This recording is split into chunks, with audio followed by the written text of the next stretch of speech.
The Writer's Dossier podcast is a proud member of the Authors on the Air Global Radio Network. My name is David Tromblay, and this is my Writer's Dossier.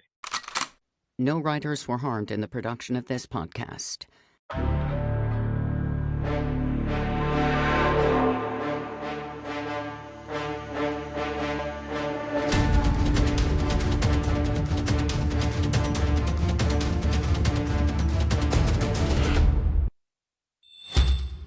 Hey everybody, welcome back to another episode of the Writer's Dossier. And today, man, I have something really special. David Tromblay is on the show. David, thanks for joining me, man.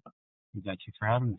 Yeah, you bet. I tell you what, I got your new book, COYDOG. You sent it to me, and I have just got to get right into something here. People, listen to this. I'm a sucker for first lines of the book, and dude, you nailed it. I'm just going to read it right here. The Black Lizard Bridge that leads folks into Anadarko County feels like it ought not be crossed unless your affairs are in order. Oh my God, I am no Ray Porter when it comes to reading that kind of stuff, but dude, that first line. All right, I asked some people this. How long did you spend on that, dude? It was immediate because that was an idea that I tried to throw in the TV show probably 2 days earlier, because we had already wrapped up for the Lowdown, but 7 of the writers stayed on, and they were producers, and one of them sent me a text. He's like, "Hey, we need a name for a bridge," and that was one on the top of my head, and they rejected it. It's like, no, it's got to be like this and this, and I came up with a historical name, but so it was sitting there, and I was like, I'm going to use it because this is a reissue or basically bringing 2 novellas into a novel. So we did do a complete edit all the way through, but she asked for a new intro and a new ending. Well, let's tie this together for everybody. Folks who don't know David Tromblay, let's just get it out of the way. This is not Paul Tremblay. We're going to get into that. I don't know what the deal is with that guy, but David Tromblay, that guy, the nonfiction book, As You Were, a starred Kirkus review and a 2021 best nonfiction book. So you did that, and then you followed up with COYDOG with the same publisher, and COYDOG is unbelievable. Just right there in that first sentence just grabs you. I'm like, he should not be crossed unless your affairs are in order. Holy shit, man, that just nails it.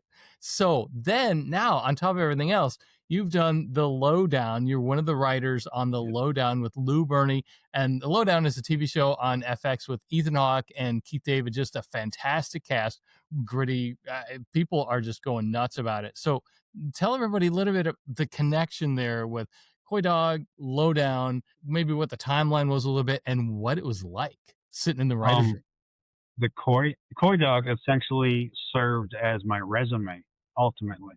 There was some attention from Hollywood, and there was 2 producers. They didn't have a director, and I said, "Do you have a director in mind?" And I said, "Yes," because I didn't want Moses Kincaid to be Cale Smith when it came time for the TV show, as Hollywood likes to do. Yeah. Moses Kincaid is the protagonist in COYDOG. Yes. Native American bounty hunter, which is a flip-flop of the Lone Ranger and Tonto trope. I reached out to Sterling, who I had known through IAIA, and he also interviewed me for As You Were for Magic City Books. So I wanted him to read it. He read it, and he sat on it for a while, and he got busy. And what he got busy with was Reservation Dogs, which is just an amazing TV show. From that, he was working on something new, but I did not know what it was. We got a little more momentum with the COYDOG TV show, and one of the producers dropped off, as they do. And I called him out of the blue and said, "Can I get you to direct this? This person's gone. Can I get you on board now?" And he actually called me back, and he was sitting there with Ethan Hawke in the middle of filming the pilot. And he said, "Can I get you to help me fix my TV show?" And I said, "Absolutely." That was May. And I flash forward to September. We had basically writers boot camp where we got to learn about everything that was going to be the underpinnings of the show, including the real life muse, who was a friend of Sterling Harker, who was this man. It's widely known now. We kept it as a secret, as it was an homage to him he has passed, but Leroy Chapman is the man that exposed how involved the Klan was with the movers and shakers of Tulsa. And then to include the cover-up of mass graves for the Tulsa Race Massacre in 1921. He uncovered a lot of that. And as you would expect, people came after him. All right. So you're in Oklahoma. You're in rural eastern Oklahoma. And I mean, COYDOG, Tulsa King. What's going on down there in Oklahoma? Because the cover of your book has an incredible blurb from Sean Cosby, S.A. Cosby. And so there's this whole Southern noir thing. And I'm going to say something here in a minute that some people might find surprising, and you might too. When Sean Cosby talked about Holy City by Henry Wise, and I got a hold of Holy City, I thought, holy crap, this is going to be one of the dossier's books of the year for sure. And it was, and it ended up winning a bunch of stuff. And all that Southern noir stuff is one thing, but then you've got this Oklahoma, Arkansas area. So you've got Eli Craner right over in Arkansas, and then you got you in Oklahoma, right in a whole different geography to this Southern-ish noir business. So when did you move to Oklahoma? How did you get up there? And how did that play into the type of writing that you ended up with? After I finished my MFA, I moved to Arkansas for a teaching job that fell through because the person did not want to retire. So I ended up applying for PhDs. I got long listed for Ole Miss, and was a finalist for OSU. The stipend, this is how fickle decisions are made. The stipend, the yearly teaching stipend, was $11,000. The cheapest rent I could find for a place in Oxford, Mississippi that took a dog was $1,200 a month. And I found a 2-bedroom home in Stillwater, Oklahoma for $605. So that was how I ended up in Oklahoma with that PhD program. That fall, we had the smallest amount or fewest amount incoming freshmen ever, and there was no teachership for me.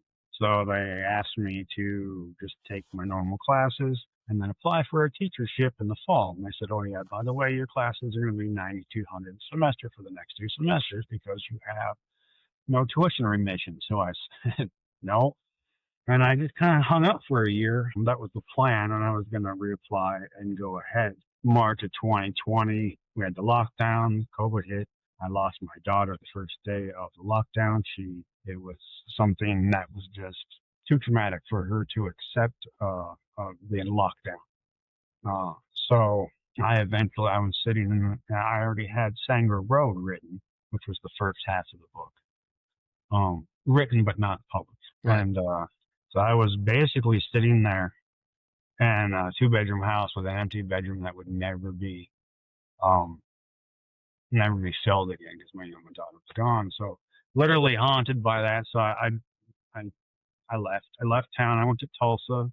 I got hired to teach for Teach for America, which is a different avenue of getting teachers into the classroom. And it was during the lockdown. They didn't know what the fall was going to look like. They couldn't place me as an English teacher. About 2 weeks before the teachers boot camp started, they asked me if I would be willing to be certified in elementary education. And I said, 16 years in the military, 4.5 years in active combat, spent 6 years learning how to teach writing at the graduate level. Please don't lock me in a room with 38-year-olds. please don't do that.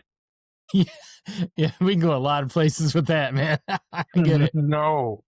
I mean, kindergarten cop. I mean, a lot of things comes to mind. Yes, a lot of things comes to mind. But so I opted out of that, and money came in from me losing my daughter. And after about 2 months, it really soured my taste in my mouth to give that money to a landlord. So I looked for a house, and I was real simple. I just looked for the light pollution and the crime maps.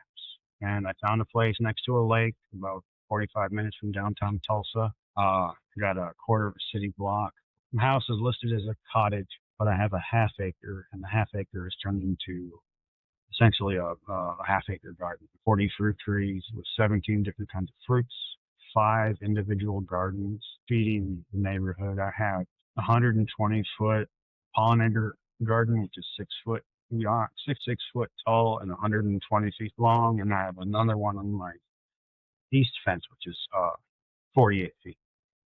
3 beehives inside of that, birds and the whole thing.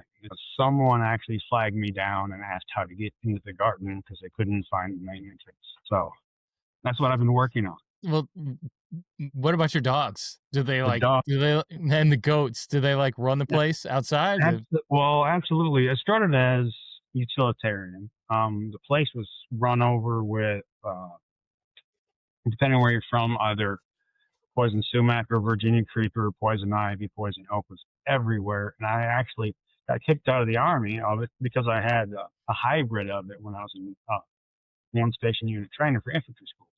So after my second ER visit down in Muskogee, they said, you need to do something preventative.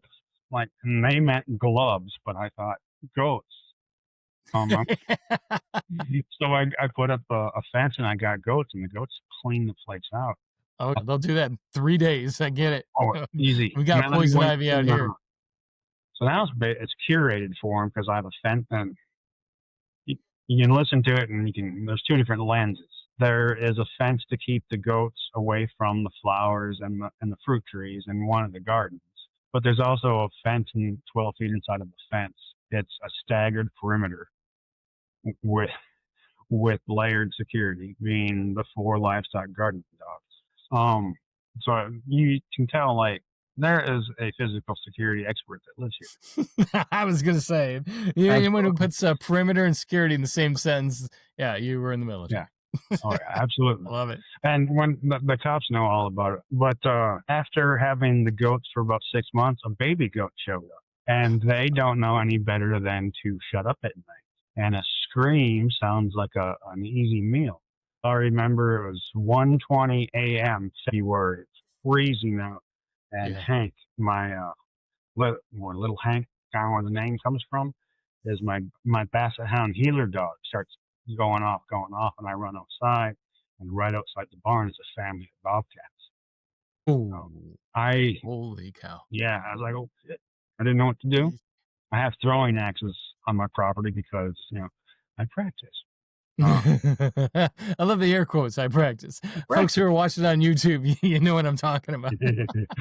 I have throwing axes all over the property, and they've gotten rid of a hunting dog that ate chickens. I couldn't figure out what to do, and that's not a feasible thing to be hunting stray dogs and bobcats and being out in the night barnyard Batman. But I did some research, and I found out that there were dogs that were bred just to do this. And I did some research, and I got up on Craigslist, of course, and that it still exists, especially when you're in rural eastern Oklahoma. That's kind of where that's better than Marketplace. And I found a farm about an hour north of me, and they had these dogs. They were half Kangal and half Alibi. Kangal is the national dog of Turkey. Is a 6,000-year-old breed, evolved landrace breed. It evolved as the people moved from northern China, Mongolia, over to what's now Turkey. These dogs moved along the way. They ended up, fighting bears and lions. It sounds like something out of the Wizard of Oz, but they have a 750-pound beginning bite strength. It is 3 times that of a pit bull. Yes. The strongest bite, but they're basically a lion. Yes. So I have the brothers, and when I picked them, I picked the one that looked most like dad and the one that looked most like mom. Okay. So the Kangal one, he looks more like a mastiff because the Central Asian Shepherds, the Alibis, have so much more. Mama was big boned, so they're that much bigger. I have 2 females, also a full-bred Kangal. I drove all the way 3 hours to get her, make sure that there was no bloodline crossing. And then after I got on the show, I had a little extra money, so I went and got a Caucasian Ovcharka, which is the Russian bear dog or the Russian prison dog. And if you know anyone that's done any time in intelligence circles, they know that those are the prisons that the Russians used to keep the prisoners docile. Docile.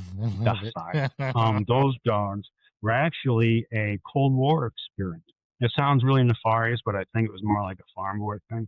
What the Russian military wanted a dog. So they had people take the 3 best livestock guardian dogs they had, and they bred them, and they came up with the Caucasian Elk Charger, which is just the Caucasian Shepherd.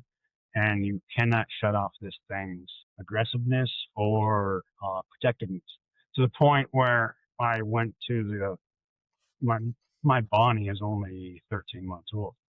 But I took her to the vet, and there was a guy nervously sitting there with this cat, and she left me and sat in front of him and put her back to him and said, "What is she doing?" It's like, "She's protecting you, dude." Yep. Like, these dogs, you can't shut them off. So I tell people, and even the policeman, I was like, if you come to my house, my dogs don't like you, I can't help you.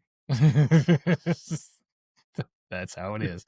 So there you go, folks. There aren't going to be any book signings for COYDOG at David Tromblay's house anytime soon, but you are making the rounds. You're getting out there. You're doing some really cool things.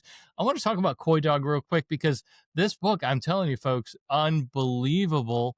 The Moses Kincaid bounty hunting. You've done a lot of things in your life. You got a lot of life experiences, both personally and professionally, that went into this book. Tell me about the bounty hunting. What kind of research did you do? The original seed actually came from the military. As I was getting out processed, Drill Sergeant Fernandez, who was an As You Were, he was like 6'7" with his hat. I was watching the phones one day, and he came by and he threw this magazine at me. He said, "I think you'd be pretty good at this." And it was an expose on modern day bounty hunting. That was November of '96. So that's when the seed was planted. Flash forward to when I was getting out of the military and I was looking for work to do. I was trying to go home, as one does. And the only thing I could find was working for bail bondsman. As I sent him my resume. Basically, we had the same, conversation that he and Arlo did, but over the phone. And he said, "Absolutely, I'd love to have you." At that point, I was still 235 pounds, 12% body fat, and was working out non-stop, which came to a quick halt after I got out, because I got into obstacle course racing and CrossFit, just for a little bit of community. So yeah, I just shrunk way down. But at that same time, as I was getting out, I was final contestant for the Uniform Division Secret Service. But luckily, my ex-wife totally screwed up my credit while I was on my last deployment, and I was excused from the pool. Excused. Thank you very much for applying. We appreciate your service. Good luck in your future endeavors. After 2 years, I actually made it through the final. You go through a polygraph, which is 100 questions, 3 times over, so on and so forth. And he told me that, was it like 3 out of 10,000 make it through? I fucking made it through. And I had the physical next, and then did a final credit check, and like my credit, it went from like 756 to 512 in one deployment. And I was just coming back from deployment. Sorry, dude. Now the polygraph is actually 4 questions asked 300 times differently each. I had so much fun with them, because I'm over analytical, Yes. I'm that little boy that was left in his crib for 4 years, did not speak until I was 4 years old, but could speak, no problem. So when he asked questions, there were questions like, "Have you ever had sexual thoughts about a minor?" I was like, "Yep." When I was 15, anything that was a female in my classroom, in my view, he's like, "Well, that's not what this means. When you're hooked up to," I was like, "When I'm hooked up to the machine, I'm gonna have to deceive you, and my body's gonna tell you, and you're looking for deceit." So yeah, we went through that, and I picked apart a lot of questions. Then that's where I used to do polygraphs. So that's where all the gold is mined in the pre-interview, when you're trying to wash that out of your brain of what's right and what's wrong. So, and I was like, there's just no way. And I think he got to where he's like, "Oh, this one's nerves." A lot of fun. COYDOG, folks, it's available now. You've got to grab this thing. It's got a ton of amazing reviews, and even Paul Tremblay reviewed it. Yes. Well, he has a 2-part series. Grab the one right here. Because you get pissed off when, well, I don't know if you get pissed off when I put words in your mouth, but what is the deal when people say they're disappointed that you're not Paul disappointed? Tremblay? I found it. Paul Tremblay, which is actually what my name should be, but it got messed up 3 generations ago. He had a stalker that worked at the Barnes and Noble on 40th in Tulsa. I found that out for him. Funny. Yes, Paul Tremblay, he's a horror writer, also a math teacher full time. But he has these two detective novels. And what's weird about the detective novels is the detective, what's weird about them, like why is it different? Why is it special? This is a narcoleptic detective. The evidence keeps disappearing. And I was like, you know what?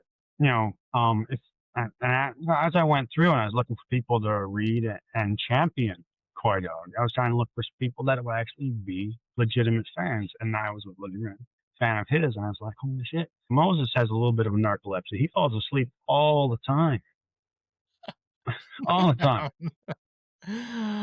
Oh, well, Steph Post, Scott Phillips, Lou Burney, Chris Offutt, everyone is, and of course, Sean Cosby, everyone's crazy about the Anadarko County novel COYDOG. Folks, it's out now. It's on everywhere you get your books. You've got to pick this thing up. It is, you're writing at a level that is rarely achieved. Last question about that along those lines. I have a ton of things I want to ask you, but the MFA, you already came to the table with a rucksack full of thoughts and ideas and life trauma and curiosity about the future. Everything is already right there.